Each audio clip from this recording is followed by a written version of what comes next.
ఇవాళ లోక్సభలో సర్పై చర్చ జరగనుంది. విపక్షాల తరపున చర్చ ప్రారంభించనున్నారు రాహుల్ గాంధీ. సర్పై చర్చ జరపాలని గత వర్షాకాల సమావేశాల నుంచి విపక్షాలు డిమాండ్ చేస్తున్నాయి. ఎట్టకేలకు ఎన్నికల సంస్కరణలు అనే అంశం కింద సర్పై చర్చకు ఒప్పుకుంది ప్రభుత్వం. సర్తో ఓట్ చోరీ జరుగుతుందని విపక్షాలు ఆరోపిస్తున్నాయి. పెద్ద ఎత్తున ఓట్లను తొలగించేందుకే సర్ చేపట్టారని విపక్షాలు ప్రధానంగా ఆరోపిస్తున్న సిచ్యువేషన్. సర్ కసరత్తు చాలామంది బిఎల్ఓల పాలిట శాపంగా మారిందని, అందుకే తీవ్ర ఒత్తిడితో చాలామంది చనిపోతున్నారని విపక్షాలు ఆరోపిస్తున్నాయి. ప్రభుత్వం తరపున న్యాయశాఖ మంత్రి అర్జున్ మేఘవాల్ సమాధానం ఇవ్వనున్నారు.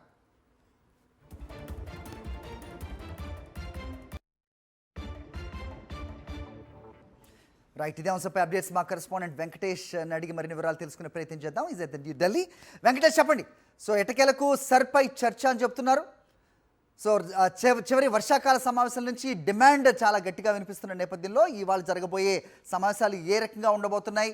సో సర్పై ప్రభుత్వం కూడా ఒక కంప్లీట్ పిక్చర్ కూడా ఇవ్వబోతున్నట్టుగా చూస్తున్నాం. ప్రధానంగా దీనిపై అనేక విమర్శలు గుప్పిస్తోంది ప్రతిపక్షం.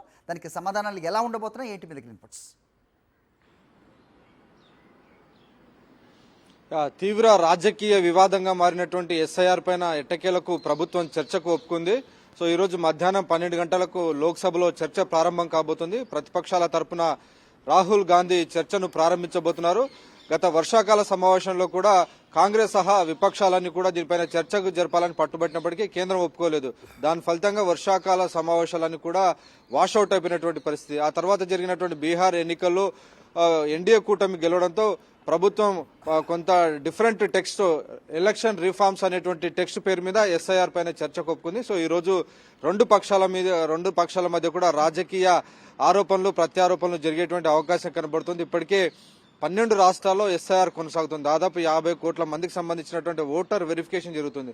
సో ఈ వెరిఫికేషన్ ప్రధానంగా ఇటు వెస్ట్ బెంగాల్, తమిళనాడు, యూపీ ఇలా ఇటువంటి రాష్ట్రాల్లో చాలా పెద్ద ఎత్తున ఎక్సర్సైజ్ కొనసాగుతుంది. అయితే వెస్ట్ బెంగాల్లో జరుగుతున్నటువంటి ఎక్సర్సైజ్ లో చాలా మంది బంగ్లాదేశీయులు బయటపడ్డారు. వారందరూ కూడా వెనక్కి పంపుతున్నారనేటువంటి విజువల్స్ కానీ ఆ డేటా కూడా వస్తున్నటువంటి నేపథ్యంలో ఇంకోవైపు ఇటు తమిళనాడులో కూడా అక్కడ విపక్ష పార్టీ అధికారంలో ఉంది, డిఎంకే. సో ఈ పార్టీలన్నీ కూడా ఈ రోజు ఖచ్చితంగా పార్లమెంట్ లో కొంత ఘాటైనటువంటి ఆరోపణలు చేసేటువంటి అవకాశం మనకు కనబడుతుంది. ఇటు ప్రభుత్వం తరఫున కేంద్ర హోంమంత్రి అమిత్ షా ఈ చర్చలో పాల్గొనబోతున్నారు.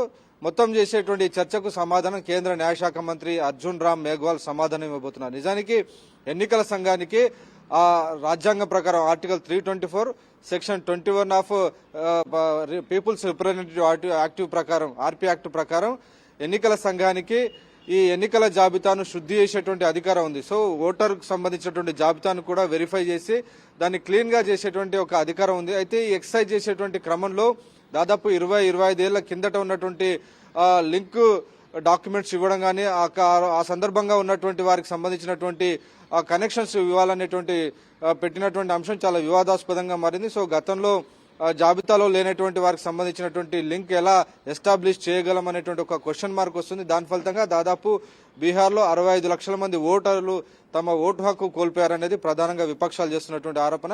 సో ఏదైనా కానీ ఎన్నికల సంఘం ఎక్కువ మందిని ప్రజాస్వామ్య ప్రక్రియలో పాల్గొనడానికి ప్రయత్నం చేయాలి, కానీ ఇందులో ఓటర్లను తీసేయడమే ప్రధాన లక్ష్యంగా ఈ ప్రక్రియ కొనసాగుతుందన్నది ప్రధానంగా విపక్షాలు చేస్తున్నటువంటి ఆరోపణ. సో దీనికి కేంద్ర ప్రభుత్వం ఎలాంటి సమాధానం చెప్తుంది? నిజానికి ఎన్నికల సంఘం ఒక ప్రత్యేకమైనటువంటి కాన్స్టిట్యూషనల్ బాడీ అయినప్పటికీ కేంద్ర న్యాయశాఖ మంత్రి దీనిపైన సమాధానం చెప్పబోతున్నారు.